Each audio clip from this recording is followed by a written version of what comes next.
এই দেখুন বন্ধুরা, আজকে রাত্রে চিকেন রান্না করা হচ্ছে। চিকেনকে ভালো দিকে ডলেছি বন্ধুরা। আর কিরকম হলো জানাবেন। সব মশলা দিয়েছি যা যা দরকার, হলুদ, লবণ, মরিচ গুঁড়া, পেঁয়াজ, রসুন।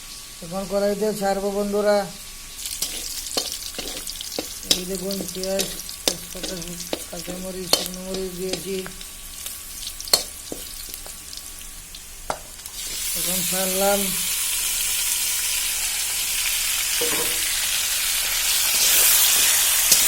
মরিচ একটু কম দিয়েছি বন্ধুরা। ছেলে মানুষের আমরা বুঝতেই পারছেন।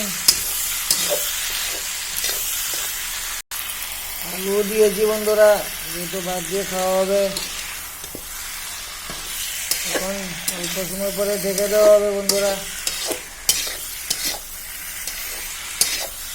চিকেন কার কার প্রিয় কমেন্টে জানাবেন। ধন্যবাদ।